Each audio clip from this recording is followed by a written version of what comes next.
নাম শুনেছেন কিনা জানি না, হযরত আল্লামা কুরতুবী রহমাতুল্লাহ আলাইহি বিচক্ষণ বড় ধরনের আল্লাহর ওলি ছিলেন।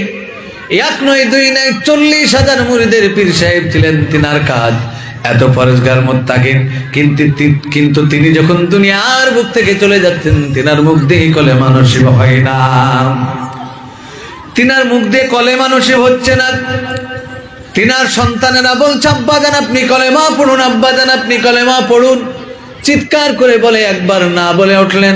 আবার তার সন্তানেরা বলছে, আব্বাজান আপনি কলেমা পড়ে উঠুন। কারণ আমাদের এলাকার অনেক লোক যখন দুনিয়ার বুক থেকে চলে যায়, আমরা সাধারণত তার সাইডে বসে কলেমা তালকিন দিন আমরা কলেমা তালকিন দিই, কলেমার তালকিন দিই। তাহলে আপনাকে আমাকে বুঝতে হবে সেই কলেমার তালকিন দিচ্ছ এরকম। হযরতে আল্লামা কুরতুবী রহমাতুল্লাহ আলাইহিকে এমনকি 2 বারও না বলে উঠলেন, 3 বারে বেড়াতে বলছেন, আমার আব্বাজান কি বেঈমান হয়ে মারা যাবে? 1 নয় 2 নয় 40,000 মুরিদের পীর সাহেব কি ব্যাপার, আমার আব্বাজান কি বেঈমান হয়ে যাবে কেন? এইরকম ভাবে না বলে উঠলো। আল্লাহ আমার আব্বাজানের জ্ঞান ফিরিয়ে দেন। দোয়া করলো। যখন দোয়া করার পরে কিছুক্ষণ পর তার সন্তানের যখন জ্ঞান ফিরল, তার সন্তানেরা বলছে, আব্বাজান আপনাকে যখন কলেমা তালকিন দিচ্ছিলাম, আপনি কেন জোরে চিৎকার করে না বলে উঠলেন? আব্বাজান বলেন, বুঝতে পারলাম না। হযরত আল্লামা কুরতুবী রহমাতুল্লাহ আলাইহি বলছে, গো আমার সন্তান, তোমরা শুনে রাখো, যখন তোমরা এদিকে তালকিন দিচ্ছিলে, ফালাউলা ইজা বালাগাতিল হুলকুম, গলার নিচে যখন টিপন দেওয়া হচ্ছিল, আনতুম হিনাইজিন তানজুরুন, ফেলফেল করে তাকাতে থাকছে, কিচ্ছু করার নাই। সে সময় এত তেষ্টা পেয়েছিল গো, মনে হচ্ছিল সমগ্র সমুদ্র পানি যদি পান করে দেওয়া হয়, তবুও মনে হয় তার পিপাসা মিটবে না। সমগ্র সমুদ্র পানি যদি তাকে পান করে দেওয়া হয়, পিপাসা মিটবে না। ওই সময়তে এদিকে তোমরা কলেমার তালকিন দিচ্ছ, ওদিকে 2টি শয়তান এসে বলছে, রে কুরতুবী রে, আল্লাহ বলে কেউ নাই, বল তাহলে তোকে পানি দিতে পারি। কিন্তু এত পিপাসা লেগেছে, তোমাদের দিকের কথার দিকে সাড়া না দিয়ে আমি ওই 2টি শয়তানকে জোরে চিৎকার করে না না বলে তাড়িয়ে দিয়েছি। অতএব তাদের কাছে আমি হেরেসমান হইনি, আমার আল্লাহ আছেন, আমার হচ্ছে তিনি রব। সুবহানাল্লাহ বলবেন না? বাপজিরা ভাইয়েরা, 40,000 মুরিদের পীর সাহেব, এই ঘটনাটি কিতাবের মধ্যে লেখা আছে মরণ ক্ষণে, যে 40,000 মুরিদের পীর সাহেবের ইমান যদি এরকম ভাবে নিয়ে যাওয়ার চেষ্টা করে, আমাদেরকে তো সামান্য একটা বিরিয়ানির প্যাকেট দিলে আমরা ইমান নষ্ট করে দেবো। জোরে কর ঠিক কিনা? বাপজিরা ভাইয়েরা, এটা আমাকে আপনাকে বুঝতে হবে যে দুনিয়ার বুকে মানুষের সবচাইতে ইমান হচ্ছে দামি জিনিস। এই ইমানটাকে সংরক্ষণ করতে হবে, ইমানটাকে সব থেকে ভালো করে ধরে মজবুত রাখতে হবে। তাই কবি বলেছেন, হাই মুসলমান ঠিক রাখো ঈমান, ইসলামের বাতি যেন নিভাই না। ইসলামের বাতি হচ্ছে মুসলমানদের জন্য ঈমান। ঈমানকে ঠিক রাখতে হবে, ইসলামের বাতি যেন না নিভাই। কিন্তু আমাদের দেশের মুসলমানরা যদি নামাজ পড়ে না, রোজা করে না, আল্লাহর পথে রাস্তা আসে না, কিন্তু মানুষকে যদি বলা হয় আল্লাহর পথে আসে, তারপরেও তারা বলে যে আমার ঈমান ঠিক আছে। অনেক লোক এরকম বলে না? বলে তো যে তুমি বেশি কথাবার্তা বলো না, আমি নামাজ না পড়তে পারি, তোমার চাইতে আমার ঈমান ঠিক আছে। বলে না? বলে না? আপনাদের দেশে মনে হয় এরকম কথা বলে না। আমাদের দেশে এরকম অনেক লোক আছে। আমি বাপজিদেরকে ভাইদেরকে বলবো, আসামের বাপজি ভাইদেরকে, যে বাপজিরা, এই আসামে আপনাদের এরকম লোক আছে কিনা জানেন? আমাদের এলাকায় আছে, পশ্চিমবাংলায়। কি বলে? নামাজ পড়ার কথা বললে, রোজা করার কথা বললে তাদেরকে বলি তো বলে যে তোমাকে জ্ঞান দিতে হবে না, তোমার চাইতে আমার ঈমান চাঙ্গা। এরকম বলে না? আপনাদের এলাকা তো আছে। হ্যাঁ, ঈমান এত দামি জিনিস, যদি এই কথাটা বলে সঙ্গে সঙ্গে ঈমান নষ্ট হয়ে যাবে।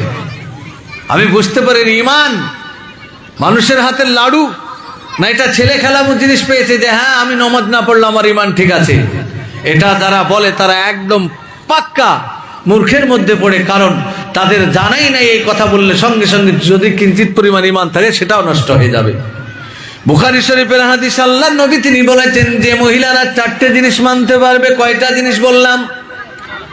মহিলাদের জন্য 4টে জিনিসের কথা বলা হয়েছে। যে মহিলা চারটি জিনিস মানতে পারবে সে মহিলা সরাসরি জান্নাত যাবে। আল্লাহ নবী বললেন ওই মহিলাদের জন্য জান্নাতের দরজা খুলে দেওয়া হবে। শুধু তাই নয়, নবীজি বলবেন যেখানটা খুশি তোমাদের সেই জান্নাতের দরজা দিয়ে তোমরা প্রবেশ করো। চারটে কাজ মহিলাদেরকে করতে হবে। আল্লাহ নবী বলেছেন চারটি কাজের মধ্যে প্রথম নাম্বার হচ্ছে মহিলাদেরকে নামাজ পড়তে হবে। মহিলাদেরকে নামাজ পড়তে হবে, সালাত আদায় করতে হবে। নামাজ এত দামি ইবাদত, নামাজ হচ্ছে ইসলামিক ফাউন্ডেশন। নবীজি বললেন যার ভিতরে নামাজ নাই তার ভিতরে কিচ্ছু নাই। কারণ কোরআন মজিদে সব চাইতে নামাজের কথা বেশি বলেছেন, কারণ আল্লাহ 82 জায়গায় নামাজের কথা বলেছেন। পৃথিবীতে সব চাইতে নামাজ হচ্ছে উৎকৃষ্ট ইবাদত। এই নামাজের মাধ্যমে আল্লাহর সঙ্গে দেখা হয়, ঠিক কিনা? দেখা হয় না? আল্লাহর সঙ্গে দেখা হয়। আসসালাতু মিরাজুল মুমিনিন, মুমিনদের জন্য নামাজ হচ্ছে কি মিরাজ স্বরূপ। হযরত মূসা আলাইহিস সালাতু ওয়াস সালাম যখন আল্লাহকে তুর পাহাড়ে দেখতে চেয়েছিলেন, আল্লাহ বলেছিলেন ওরে মূসা তুমি তো আমাকে দেখলে, দেখার পর অজ্ঞান হয়ে গেলে। এক নয় দুই নয় 70,000 পর্দা, কত হাজার পর্দা বললাম? 70,000 পর্দার ভিতর থেকে তুমি দেখলে। বিশ্বাস রাখে এমন একজন নবী আসবেন, সেই নবীর উম্মতেরা শুধু ওযু করে যায়, নামাজে দাঁড়াবে, কোনো পর্দা থাকবে না, ডাইরেক্ট আমার সঙ্গে তাদের কথা হবে। জোরে বলেন সুবহানাল্লাহ। হযরত মূসা আলাইহিস সালাম দেখা করেছিলেন এক নয় দুই নয় 70,000 পর্দা, তার ভিতর থেকে। তারপর অজ্ঞান হয়ে গেলেন। আর আল্লাহ বললেন ওগো মূসা নবী শুনে রাখো, তুমি তো এটা ভাবছো এমন একজন নবী আসবেন, সেই নবীর উম্মতেরা শুধু ওযু করে যায় নামাজে দাঁড়াবে, তো আল্লাহর সঙ্গে কথা হবে। জোরে বলেন সুবহানাল্লাহ। এই জন্য আল্লাহ রাব্বুল আমিন তিনি বলেছেন যে নামাজ হচ্ছে মুমিনদের জন্য মেরাজ স্বরূপ, নামাজ হচ্ছে ইসলামিক ফাউন্ডেশন। আল্লাহ নবী বলেছেন আনতাবুদুল্লাহ কান্নাকা তারা, তোমরা ওই রকম ভাবে নামাজ পড়ো যেন তোমরা আল্লাহকে দেখছো। নামাজটা মুমিনদের জন্য, মহিলাদের জন্য ওই রকম হবে যেন মনে হচ্ছে আল্লাহকে আমরা দেখছি। আর আমাদের দেশের মহিলারা নামাজ পড়লে কি করে পড়ে? হিলি সেই কুকুরও তার সেই দিকে। আবার আপনার অনেক কথাবার্তা বলছে, আবার বৃষ্টি আসলে বলছে অমুকের মা দুধের হাঁড়িতে তুলে রাখো, আখার উপরে আছে। আল্লাহু আকবার। এটা কি সত্যি নামাজ? নামাজ নয়। নামাজ হচ্ছে ইসলামিক ফাউন্ডেশন, যে নামাজ আপনাকে জান্নাত নিয়ে যাবে। অনেক পুরুষ দেখা যায় নামাজ পড়ে হাজি, অথচ তার স্ত্রী এরকম আছে নামাজ পড়ে না, এরকম নাই? অনেক আছে। কেন? নামাজ কি তার জন্য ফরজ নাই? আল্লাহ নবী বলেছেন মহিলারা জাহান্নামে যাবে বেশি বেশি, তার জন্য আল্লাহ নবী বলেছে মহিলাদেরকে দান করতে হবে বেশি বেশি, আর নামাজ পড়তে হবে বেশি বেশি। আমাদের এলাকার মানুষ তো বুঝে না। বাবদিরা ভাইয়েরা আমার সোনার লালেরা, আমি আপনাদেরকে বলতে চাই এই জায়গা, এই ইবাদত পৃথিবীতে এমন একটি শ্রেষ্ঠ ইবাদত যা অন্য নবীকে দেওয়া হয়নি। বলেন আপনি এই নামাজটা, এই ইবাদতটা পড়বেন 5 ওয়াক্ত, কিন্তু মুজরি পাবেন কত ওয়াক্তের? 50 ওয়াক্তের মুজরি পাবেন। খাটনিটা কম কিন্তু মুজরিটা বেশি। তাহলে বুঝতে হবে যে এই আল্লাহর ইবাদত করছে আমি, তা আমি 5 ওয়াক্ত খাটছি আর 50 ওয়াক্তের আমি মুজরি পাচ্ছি। সত্যি আল্লাহ কতই না মেহেরবান। এই জন্য নামাজ ছাড়া চলবে না। নামাজ এমন একটা জিনিস আল্লাহ নবী মেরাজ থেকে এনেছিলেন। আল্লাহ নবী জনাব রাসূলুল্লাহ সাল্লাল্লাহু আলাইহি সাল্লাম তিনি মেরাজ থেকে এই নামাজখানা এনেছিলেন। এই নামাজ এত দামি জিনিস। আপনি দেখবেন এই নামাজে আপনি এখন পড়বে একরকম নেকি, মাগরিবে একরকম নেকি, ফজরে পড়বেন একরকম নেকি। কারণ আল্লাহ নবী বলেছেন জোহরের সুন্নত আর ফজরের সুন্নতের মধ্যে এই ডিফারেন্স আছে, পার্থক্য আছে। আল্লাহ নবী বলেছেন রাকাতুল ফজরে খায়রুম মিনাদ দুনিয়া ওয়া মা ফিহা, পৃথিবীর মধ্যে সবচাইতে উত্তম হচ্ছে যদি 2 রাকাত নামাজ থাকে, সেই 2 রাকাত হচ্ছে ফজরের 2 রাকাত সুন্নত নামাজ। সবচাইতে পৃথিবীর মধ্যে, পৃথিবীতে যা কিছু আছে তার চাইতে সবচাইতে উত্তম কোন 2 রাকাত নামাজ? ফজরের 2 রাকাত সুন্নত নামাজ। ভোরবেলায় আপনি নামাজ পড়বেন সুন্নত 2 রাকাত নামাজ, এত দামি নামাজ। হাদিসের মধ্যে বলা হয়েছে রাকাতুল ফজরে খায়রুম মিনাদ দুনিয়া ওয়া মা ফিহা, পৃথিবীর মধ্যে সবচাইতে উত্তম হচ্ছে 2 রাকাত নামাজ সুন্নত, অন্য কোনো সুন্নতকে নবীজি বলেননি। তাহলে দেখেন একই নামাজ আপনি পড়ছেন, আবার অথচ একটু সময়ের ব্যবধানে নামাজের কি হচ্ছে, ডিস্টেন্স পার্থক্য হয়ে যাচ্ছে, অনেক সব হচ্ছে। এই নামাজে আপনি পড়বেন রমজানের সময় আলাদা নেকি, এই নামাজ আপনি এইখানে পড়বেন আবার মক্কাতে পড়বেন আলাদা নাকি? এখানে আপনি পড়বেন 1 লক্ষ রেকাত, আর মক্কায় গিয়ে আপনি 1 রেকাত সমান 1 লক্ষ হবে। আবার ওই নামাজ আপনি চলে যাবেন মসজিদের নববীতে, সেখানে আপনি 1 রেকাত নামাজ পড়বেন, এখানকার 50,000 রেকাতের সমান হবে। আবার ওই নামাজ আপনি চলে যাবেন পড়বেন মসজিদ আকসা ফিলিস্তিনে, ওই নামাজটা এইখানের 500 রেকাত আর ওইখানের 1 রেকাত সমান হবে। অথচ নামাজি ওখানে পড়বেন আলাদা মর্যাদা, আলাদা সম্মান। তা আল্লাহর নবী বলেছেন যে সাল্লু কামা রাআইতুনি উসাল্লি, তোমরা ওই রকম ভাবে নামাজ পড়ো যে এরকম আল্লাহ রাসূল নামাজ পড়েছেন। আমাদের দেশের মুসলমানরা, মহিলারা, নারীরা, আমাদের দেশের ছেলেরা, ভাইয়েরা নামাজ পড়তে চাই না। এই জন্য বুখারী শরীফের হাদিস, যে নারী 4টে জিনিস মানতে পারবে সরাসরি জান্নাত, তার মধ্যে প্রথম নম্বর খানাই হচ্ছে নামাজ।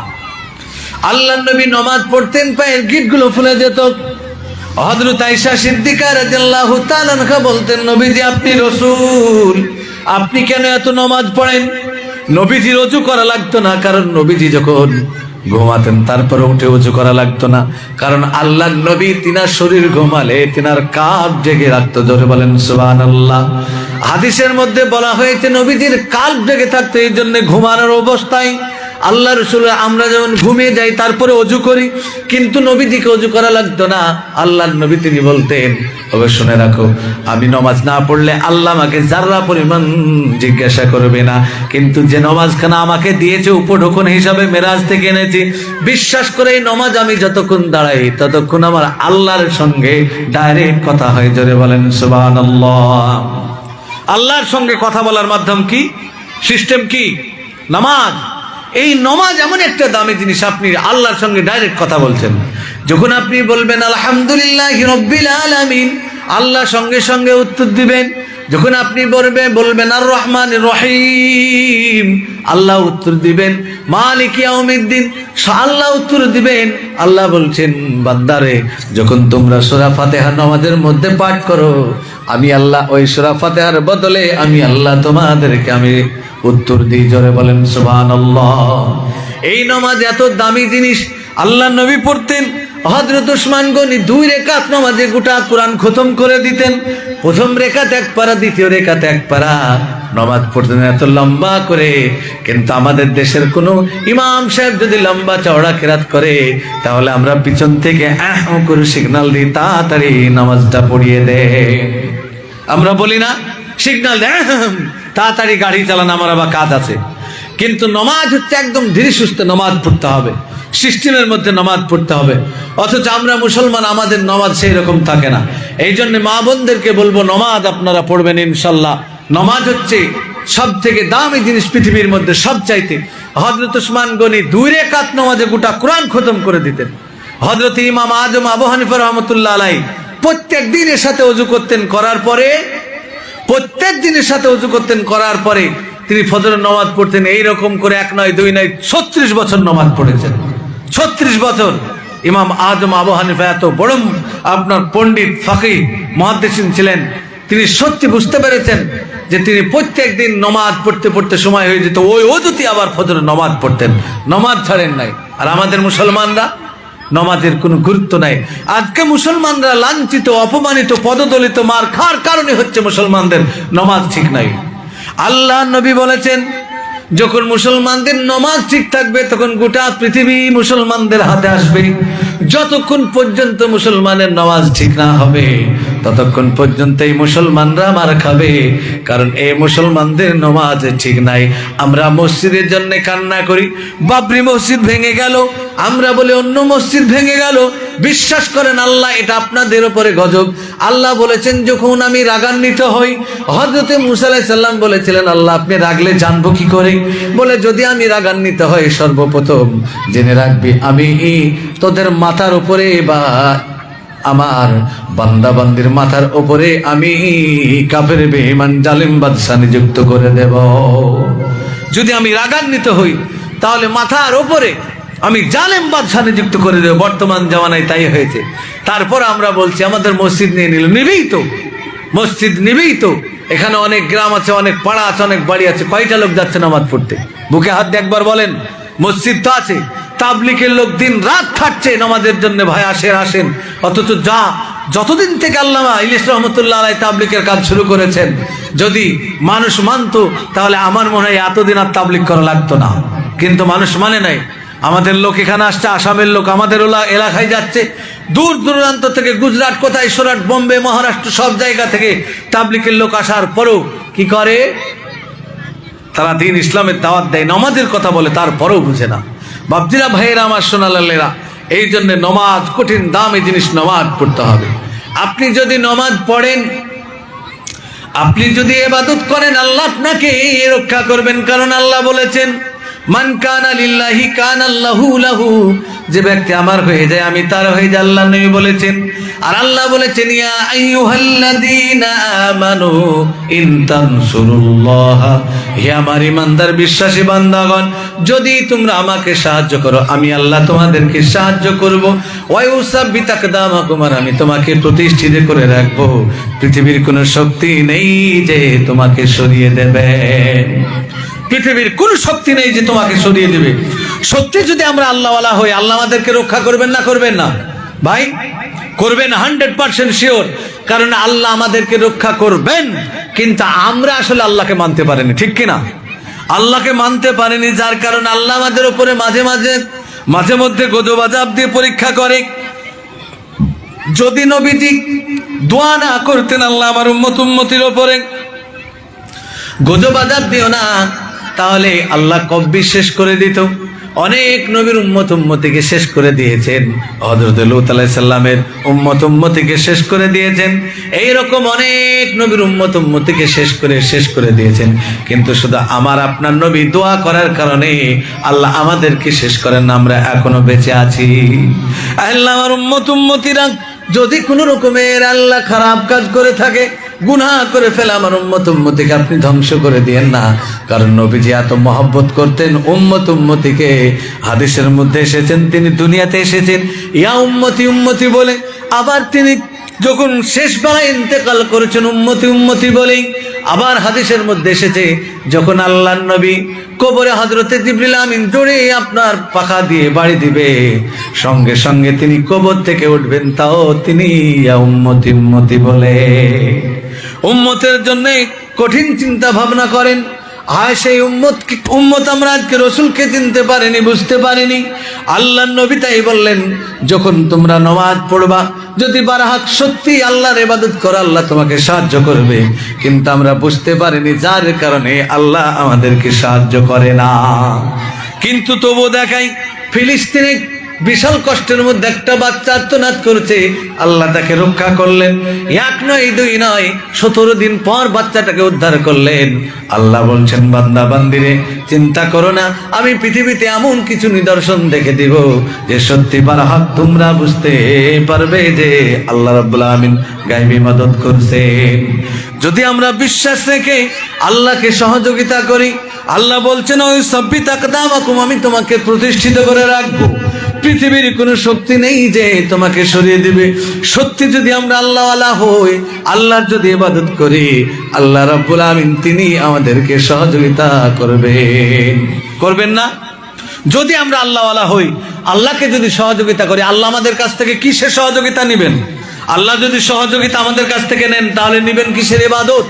আল্লাহ বলেছেন, ওমা খলাকতুল জিন্না ওয়াল ইনসা ইল্লা লিয়াবুদুন, জিন আর ইনসানকে আমি তৈরি করতাম না, কিন্তু করেছি কিসের জন্যে? ইবাদতের জন্যে। তাহলে আল্লাহ রাব্বুল আমিন তিনি যদি আমাদের কাছ থেকে কিছু চান, একমাত্র চাইবেন কি? ইবাদত। এই ইবাদতটা আল্লাহ চান, এটাই হচ্ছে আল্লাহর সাহায্য। তিনি চাইবেন এই ইবাদত, আর আল্লাহ রাব্বুল আমিন যত রকমের আমাদেরকে পারবেন তিনি গায়বী মদদের দ্বারাই, টাকা হোক, পয়সা, রোগ বালা মুসিবত সবকিছু ভালো করে দিয়ে তিনি গায়বী মদদের দ্বারাই তিনি আমাদেরকে করবেন সাহায্য। নাম শুনেছেন কিনা জানি না, একজন সতী সাধ্যবতী রমণী, অত্যন্ত পরেজগার মুত্তাকিনী নারী মহিলা। ওই মহিলা আপনার যখন মাগরিবের আযান হয়ে গেল, হাইয়া আলাস সালাহ,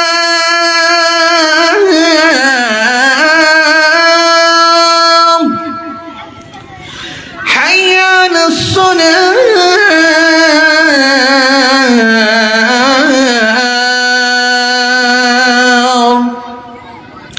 মাগরিবের আযান হয়ে গেল। মেয়েটি মনে মনে চিন্তা করে চাল্লা, এদিকে মাগরিবের আজান পড়ে গেল, এদিকে চুলোর উপর ভাতের হাঁড়ি টকবক করে ফুটতেছে, এদিকে কলেজার বাচ্চা ঢুকরে ঢুকরে কাঁদে আল্লাহ,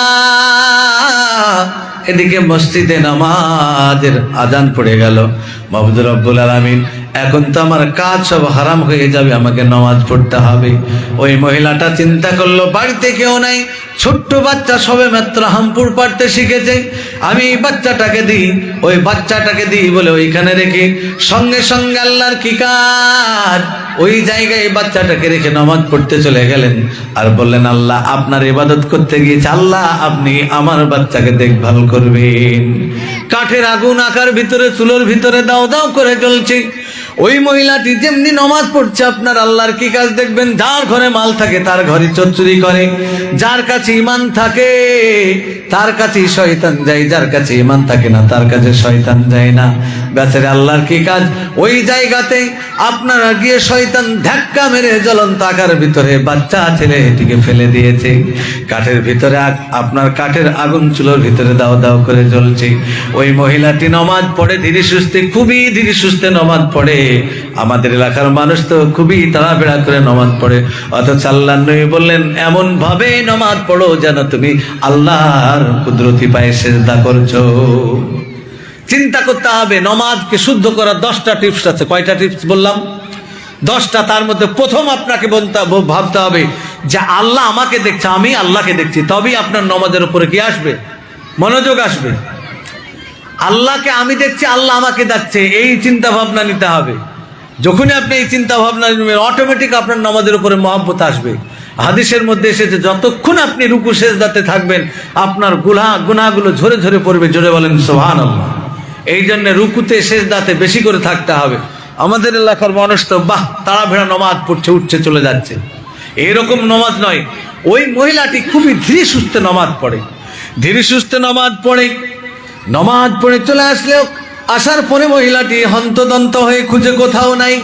পাড়া প্রতিবেশীর লোকজন যারা রয়েছে তাদেরকে জিজ্ঞাসা করে, বলে ভাই তোমরা কি আমার বাচ্চাকে কেউ নিয়েছো? বলে নেই নাই তো। তোমরা কি আমার বাচ্চাকে কেউ দেখেছো? বলে না তো দেখে নাই। তাহলে আমার বাচ্চা গেল কোথায়? বলে বলতে পারবো না। মহিলাটি হন্তদন্ত হয়ে খুঁজে কোথাও পেল না। মহিলাটি সিজদায় পড়ে কাঁদতে লাগলো, মাবুদ আল্লাহ রব্বুল আলামিন, যাই নামাজের উপরে আই রব্বুল আলামিন মৌলাই করিম, মাবুদ আল্লাহ রব্বুল আলামিন, আল্লাহ মৌলাই করিম, আমি তো আপনার ইবাদত করতে গিয়েছিলাম, আল্লাহ আমার বাচ্চা কোথায় গেল? আল্লাহ আমার বাচ্চা হারিয়ে গেল, কি ব্যাপার কোথায়? আপনি তো বলেছেন যে আমার হয়ে যাবে, আমি তার হয়ে যাব। আমি কেমন নামাজ আদায় করলাম মাবুদ রব্বুল আলামিন, আমার বাচ্চা কোথায় গেল আমি বুঝতে পারি না। আই রব্বুল আলামিন, আমার বাচ্চা কোথায় গেল আল্লাহ আপনি বলুন। এইরকম করে কাঁদে হাওমাও করে। আল্লাহ বলছে ধৈর্য ধারণ করে, ইন্নাল্লাহা মা'আস সাবিরিন, ধৈর্য ধারণ করতে হবে। কারণ আল্লাহ বলেছে ওয়াস্তাঈনু বিস-সাবরি ওয়াস-সালাহ, যদি তোমরা আমার কাছে চাও দুটো জিনিসের মাধ্যমে চাও।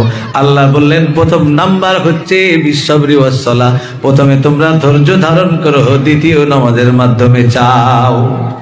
আল্লাহ প্রসেস শিখিয়ে দিয়েছেন, প্রসেসিং, যে কি যদি সত্যি আল্লাহর কাছে আমরা চাই দুটো জিনিসের মাধ্যমে চাইবো। কয়টা জিনিসের মাধ্যমে? 2টা জিনিসের মাধ্যমে। একটা হচ্ছে বিস-সাবরি, প্রথমে হচ্ছে কি ধৈর্য ধারণ করতে হবে। আল্লাহ বললেন দ্বিতীয় নাম্বার সালাহ, বিস-সাবরি ওয়াস-সালাহ, সবুর ধারণ করতে হবে, ধৈর্য ধারণ করতে হবে, আর নামাজের মাধ্যমে চাইতে হবে। যা কিছু আপনি চাইবেন আল্লাহর কাছে নামাজের মাধ্যমে। ওই মহিলাটি কে আল্লাহ ধৈর্য ধারণ করালেন। তারপরে কিছুক্ষণ পর মহিলাটির হঠাৎ করে ভাতের হাঁড়ির কথা মনে পড়েছে। ভাতের হাঁড়িটা যেমনি তুলতে গিয়েছে তাকে দেখছে আল্লাহর কি কাজ, ওই বাচ্চা ছেলেটি চুলোর ভিতরে পড়ে রয়েছে।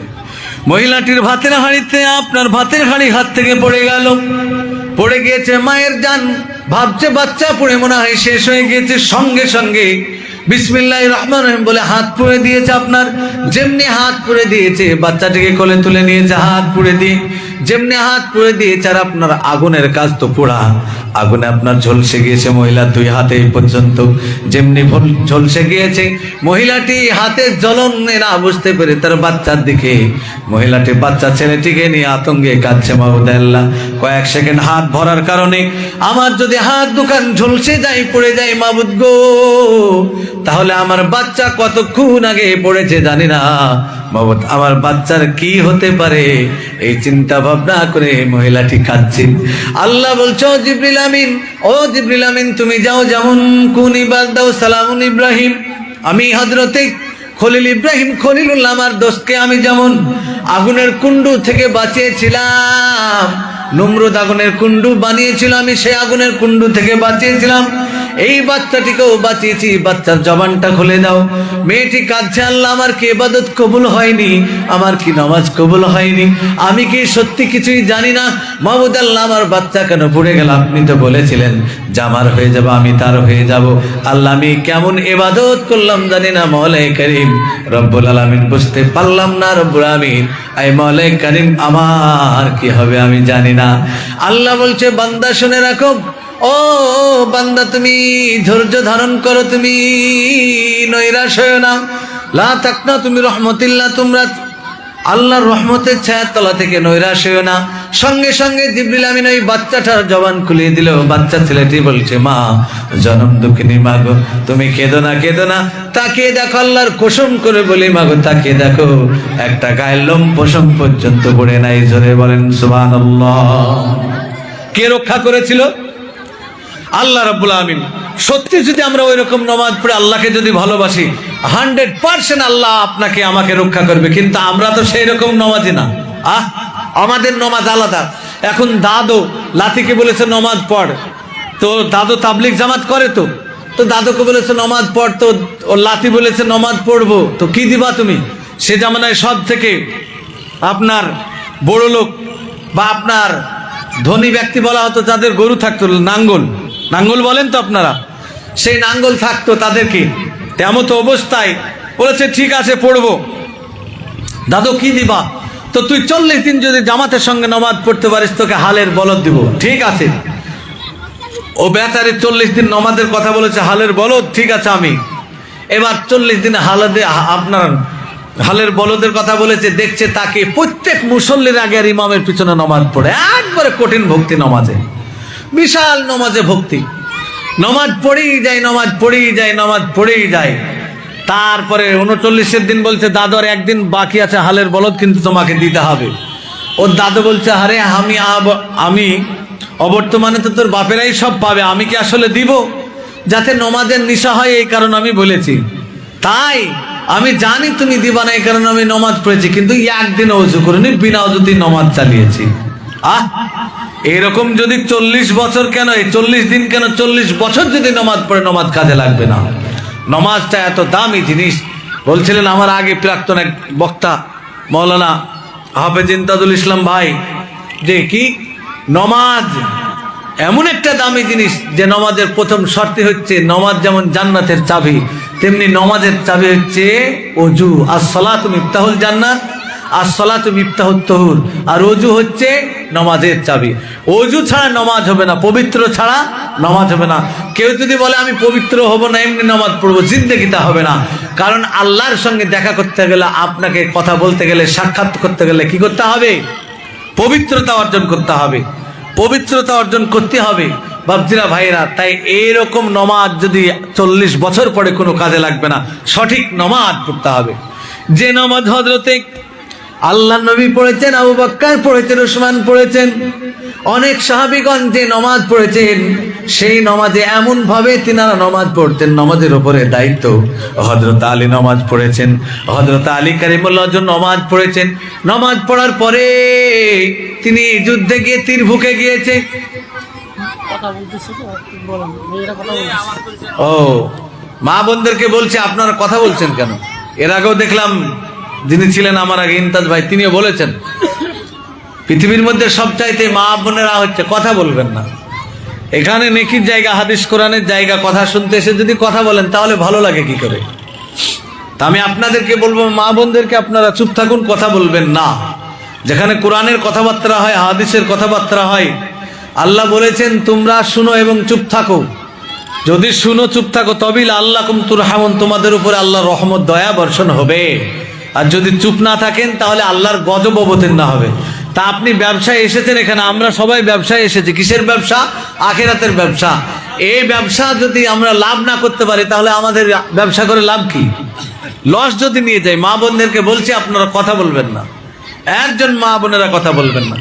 তো বাবজিরা ভাইরা আমার, যে কথা বলছিলাম যে নমাজ, সত্যি নমাজ আল্লাহ আপনাকে সাহায্য করবে, যে নমাজ আপনাকে জান্নাতের কথা বলিয়ে দিবে, যে নমাজ আপনাকে পুলসিরাত পার করাবে, যে নমাজের সর্বপ্রথম হিসাবে হবে আখিরাতে, তাহলে সেই নমাজ আমাদের পড়তে হবে না? হবে না? তাই মা বোনদের প্রথম শর্ত হচ্ছে নমাজ পড়তে হবে। মহিলাদের নমাজ পড়তে হবে, নমাজ পড়া লাগবেই। কোনো মহিলা যদি বলে আমি হজ করেছি, আমি রোজা রাখি সব, কিন্তু নমাজ পড়ি না, যাররা পরিমাণ সে আল্লাহর কাছে যে কোনো জান্নাতের সেন পাবে না। দ্বিতীয় নম্বরে আল্লাহ নবী বললেন নমাজের পরে পরে, বিশ্ব নবী বলেছেন নমাজের পরে পরে ওই ব্যক্তিকে, ওই মহিলাকে নমাজের পরে পরে আল্লাহ নবী বলেছেন যে মহিলা রমজান মাসে রোজা রাখলো সে মহিলা সরাসরি জান্নাত যাবে। কি করলে? রোজা রাখলে। মহিলারা যদি রোজা রাখে তাহলে সরাসরি জান্নাত যাবে। বাংলাদেশের একজন লেখক তিনি বলেছেন হাদিস ও কোরআনকে রিসার্চ করে দেখা গিয়েছে মানুষ যদি রোজা রাখে, রোজা রাখলে তার জীবনে কোনোদিন গ্যাস্ট্রিক আলসার পর্যন্ত হবে না। জোরে বলেন সুবহানাল্লাহ। জাপানের একজন ডাক্তার তিনিও বলেছেন যে রমজান মাসে মানুষ যে রোজা রাখে, বিশ্বনবী যে পদ্ধতি দিয়েছেন সেই সিস্টেম অনুযায়ী মানুষ রোজা রাখলে তার শরীরে জীবনে ক্যান্সার হবে না। জোরে বলেন সুবহানাল্লাহ। কারণ যে সমস্ত খারাপ ভাইরাসগুলো আছে আপনি যখন শুকাবেন তখন ভালো ভাইরাসগুলো খাবারের তাড়নায় বের হয়, তখন ওই খারাপ ভাইরাসগুলোকে খেয়ে আপনার শরীরকে নতুন পুরাতন করে দেয়। এই জন্য শরীরের জাকাত হচ্ছে রমজান। এই রমজান মাসে আল্লাহ বলেছেন পৃথিবীতে যত ইবাদত আছে আমি ফেরেশতার মাধ্যম দিয়ে বন্টন করব, কিন্তু আল্লাহ রাব্বুল আমিন তিনি বলেছেন রমজান মাসে এই রোজার ইবাদতটা আমি নিজে সাওমলি, রোজা হচ্ছে আমার ইবাদত। আল্লাহ বললেন আমি নিজে হাতে বন্টন করব। বান্দা যখন তোমরা রমজান মাসে রোজা রাখবে, রোজাদার ব্যক্তি প্রথম হকদার হবে জান্নাতে হাউজে কাউসারে পানি পান করার। আল্লাহ নবী বলবেন সর্বপ্রথম আমি হকদার হিসাবে দিব। এই যে চৈত্র মাস বলেন, বৈশাখ মাস বলেন, জ্যৈষ্ঠ মাস বলেন, কঠিন তাপে রোজা করলাম আমরা, করার পরে আস্তে আস্তে শীতের আবহাওয়ার দিকে আসছে, কি কষ্ট না গিয়েছে। আল্লাহ নবী বলছেন এই মাসে যদি এরকম ভাবে রোজা রাখে, যখন বান্দা আল্লাহর ভয় তাকওয়াকে যখন ধরে রাখবে, আল্লাহ নবী বলেছেন ওই ব্যক্তিকে আমি নিজে হাতে তাকে গিফট দান করব, তাকে নিজে হাতে আমি জান্নাত দান করব, গিফট দান করব। কারণ এই কারণেই গিফট আমি দিব, রমজান মাসে রোজা রেখেছি। আর সাওমুলি, রোজা হচ্ছে আমার জন্যে। রোজা যখনই আমার জন্য করবে আমি আল্লাহ তাকে নিজ হাতে দিব। এই জন্য রমজান মাসে যারা রোজা করবে মারা গেলে প্রথম হকদার তারা হাউজে কাউসারে পানি। জোরে বলেন সুবহানাল্লাহ। এই জন্য রমজান মাসে রোজা রাখতে হবে মহিলাদেরকে। নবীজি বললেন যে ব্যক্তি, যে মহিলা পুরুষ রোজা রাখবে তাদের মুখের সেন্ট দুর্গন্ধ মেশকা আম্বারের চাইতে সুগন্ধ হবে। সব নবীর উম্মতের মধ্যে থেকে চেনা যাবে। আল্লাহর নবী দেখে বুঝতে পারবেন, সেন শুনে দিয়ে বলবে এরা হচ্ছে আখিরি জামানার পয়গম্বর জনাবে রাসূলুল্লাহ সাল্লাল্লাহু আলাইহি সাল্লামের উম্মতি। জোরে বলেন সুবহানাল্লাহ। এরা শেষ নবীর পয়গম্বরের, এরা উম্মতি। এত সেন বাড়াবে তাদের মুখ দিয়ে। বলে কি করেছে? রমজান মাসে রোজা রেখেছে। এই রমজান মাসে রোজা এত দামি ইবাদত, এত দামি রোজা। আমরা মা বোনেরা অনেকেই আছি রমজান মাসটাকে গুরুত্ব দিই না, কিন্তু আপনার আমার দরকার রমজান মাসে রোজা রাখতে হবে। আল্লাহ নবী বলেছেন, বিশ্বনবী জনাবে রাসূলুল্লাহ সাল্লাল্লাহু আলাইহি সাল্লাম তিনি বলেছেন এই রমজান মাসে মহিলাদের জন্য হাদিসে একটা কথা বলা হয়েছে, যাদের স্বামী অত্যন্ত কড়া তাদের জন্য হালকা তরকারি চাখা যায় যাচ্ছে। এখন এখানকার মা বোনেরা ভাববে এরকম যদি মলবি পাওয়া যায় এই রমজান মাসে আর খিদে লাগবে না। এখানকার মা বোনেরা ভাববে যে এই রমজান মাসে তরকারি চাখা যায় যাচ্ছে, এরকম মলবি যদি পাই জীবন আর খিদে লাগবে না, চল। বলে কেন? রাজুর মা জুয়েলের মাকে বলছে তোমার মুখটা টুকুর টাকুর লাগছে, ব্যাপার কি? তো বলো না। আর হলে কি ব্যাপার? তো আমি রমজান মাসে তরকারি চেখে দেখি হালকা, তো রোজা করো বলে, হ্যাঁ রোজা তো করি, হাদিসে বলেছে রমজান মাসে তরকারি চাখা, তাই চাখি। রাতুর মা জুয়েলের মার কথা শুনে দেখছে যে তাই তো, তাহলে দেখি কিরকম রমজান মাসে রোজা রাখছে। ও বেচারি বেড়ার ফাঁক দিয়ে উকি মারিয়ে তাকিয়ে দেখছে রমজান মাসে রোজাই আর কিরকম। আল্লাহর কি কুদরত বুঝতে পেরেছেন, রমজান মাসে রোজা রাখবে তো তরকারি চাকছে, তো হাতা হাতা আলুর ভর্তা চালিয়ে দিচ্ছে, বুঝতে পেরেছেন? হাতা হাতা আলুর ভর্তা চালিয়ে দিচ্ছে রমজান মাসে রোজা। এরকম যদি রোজা রাখে কোনো কাজে লাগবে গো? রমজান মাসে রোজা রাখলে কোনো কাজে লাগবে? রমজান মাসে রোজা রাখলে কোনো কাজে লাগবে না। তাহলে আমাকে আপনাকে বুঝতে হবে রমজান মাসে রোজা রাখতে হবে। বিশ্বনবী জনাবে রাসূলুল্লাহ সাল্লাল্লাহু আলাইহি সাল্লাম তিনি তাই বললেন যে রমজান মাসে রোজা রাখবে। আল্লাহর নবী বলেছেন, বুখারী শরীফের হাদিস, ওই মহিলা যদি রমজান মাসে রোজা রাখে আল্লাহ তাকে নিজ হাতে পুরস্কৃত করিবেন। 2 নম্বর হলো, 3 নম্বরে আল্লাহর নবী বলেছেন রমজান মাসে রোজার পর চাইতে যে মহিলা, আল্লাহর নবী বললেন যে মহিলারা পর্দা করবে না সেই মহিলা জান্নাত তো দূরের কথা, জান্নাতের ঘ্রাণ পাবে না, জান্নাতে এর সেন পাবে না। আল্লাহ এই জন্য বলেছেন, ইয়া আইয়ুহাল্লাযীনা আমানু কু আনফুসাকুম ওয়া আহলিকুম নারা। আল্লাহ বললেন, হে আমার ইমানদার বিশ্বাসী বান্দাগণ, যদি তোমরা জাহান্নাম থেকে না বাঁচো, আল্লাহ বললেন নিজে বাঁচো, তুমি নিজে বাঁচো জাহান্নাম থেকে, তোমার আহলে বর্গকে বাঁচাও। কারণ জাহান্নামের ইন্ধন লকড়ি হচ্ছে মানুষ আর পাথর। আল্লাহ বলেছেন ওয়াকুদুহান নাস ওয়াল হিজারা, জাহান্নামের লাকড়ি হচ্ছে, জ্বালানি হচ্ছে মানুষ আর পাথর। জাহান্নামের ইন্ধন হচ্ছে লাকড়ি পাথর। আপনাকে জানতে হবে মানুষ আর পাথর দিয়ে জাহান্নামকে উদ্বোধন করাবে। এই জাহান্নাম থেকে রক্ষা পেতে হলে আমাকে আপনাকে কি করতে হবে? মহিলাদেরকে পর্দা করতে হবে। আমাদের দেশের মহিলারা তো পর্দা করে না, পিঠ উইদাম পেট ফাঁকা, তাও 4 আঙ্গুলের স্টাইলের জামা কাটা গায়ে দিয়ে করে। মহিলারা পর্দা করতে চায় না, এমন ভাবে তারা চলাফেরা করে। ইসলাম বলছে যেগুলো চলাফেরা করা জায়েজ নাই। মহিলাদের জন্য স্কিন পোশাক পরা জায়েজ নাই, মহিলাদের জন্য পাতলা কাপড় পরা জায়েজ নাই, পর্দার হানি হয়। এমন ভাবে করবে না যে শরীরের অঙ্গ প্রত্যঙ্গ বোঝা যায়। আল্লাহর নবী তিনি বলেছেন, ও আমার সাহাবারা তোমরা শুনে রাখো, তোমার স্ত্রীদেরকে বলে দিও তারা যেন পর্দা করে। নবীজি বলেছেন, পর্দা যদি না করে, ওই মহিলা যদি 7 বার কাবা ঘরে গিয়ে তপ করে যদি হাজি হয়ে আসে, তবুও সেই মহিলা জান্নাত পাবে না। 3 মিনিট চলে আসতে ও তো বাপজিরা ভাইরা আমার, সেই মহিলা পর্দার জন্য বলা হয়েছে, তো সেই পর্দা করবে না। আল্লাহ নবী বলবেন জাহান্নামের গন্ধ তোমরা সেন্ট পাবে না। একজন নারীতে 4 জন পুরুষকে জাহান্নামে নিয়ে যাবে। সত্যি যদি আমরা না বলি আমি দাঁড়িয়ে থাকবো, একজন মহিলা 4 জন পুরুষকে জাহান্নামে নিয়ে যাবে। কিসের জন্য? পর্দার হুকুম না দেওয়ার কারণে। প্রথমে বলবে মহিলা জাহান্নাম যাও, বলে যাব না। বলে কেন? আমার আব্বা কোনোদিন আমাকে পর্দার কথা বলেনি, বলে তাকে বলা হবে। 2 নম্বরে বলা হবে, বলে পর্দার পরে বলা হয়েছে। বলে তোমার বড় ভাইকে হাজির করা হবে, বলে একেও বলা হবে। কিসের জন্য? বলে আমার বড় ভাই কোনোদিন পর্দার কথা বলেনি, তাই আমার বড় ভাইকে না নিয়ে জাহান্নামে যাব না। আল্লাহ বলবে ফেরেশতাকে হাজির কর। 1ম, 2য়, 3য় নম্বরে বলা হবে তার স্বামীকে, তার স্বামীকেও হাজির করা হবে। 4র্থ নম্বরে বলা হবে তার সন্তানকে, বড় সন্তানকে। 1 জন নারী 4 জন পুরুষ জাহান্নামে নিয়ে যাবে। ফাতুল কাফি জাহান্নাম পাক সারা দিয়ে জাহান্নামের মধ্যে ফেলে দিবে। মালুম মোহাম্মদ হোরা, শুধু জাহান্নামের মধ্যে ফেলেই রিহাই নেই। যেমন ছুতের মিস্ত্রিরা খেরাবেড়া কাটকে ঘষতে ঘষতে চিকনাই করে ফেলে, সেদিন এমন মার মারবে দিলের স্পট মোর্চাগুলোকে ঝরিয়ে দিবে। বাপজিরা ভাইয়েরা আমার সোনার লালেরা, তা আপনাদেরকে বলতে চাই, ও মা বোনেরা, পর্দা যদি না করেন আল্লাহর কাছে জবাব দেওয়া লাগবে। জোরে কোন ঠিক কিনা? আপনি নামাজে আপনার স্ত্রীকে নামাজের কথা বলবেন, আপনি ভালো আপনার স্ত্রীকে পর্দার কথা বলবেন। যদি না বলেন, নবীজি বাড়ির ভিতরে প্রবেশ করেছেন, একজন অন্ধ সাহাবী আব্দুল্লাহ ইবনে উম্মে মাকতুম, সেই সাহাবী প্রবেশ করছেন। আল্লাহ নবী বলছেন আয়েশাকে তুমি ঘরের ভিতরে যাও। আয়েশা বলছেন হুজুর উনি তো অন্ধ, সাহাবী দেখতে পাই না। নবীজি বলছেন উনি অন্ধ, কিন্তু আর তুমি তো অন্ধ নও। ও অন্ধ, তাতে কি হয়েছে? তুমি তো আর অন্ধ নাও, তুমি তো দেখতে পাচ্ছ, তোমারও দেখা যায় নাই। নজরুন কিফা, ভুলবশত একবার তাকানো যায় আছে, বাদবাকি মহিলাদের দিকে ফ্যাল ফ্যাল করে চেয়ে থাকা জায়েজ নাই।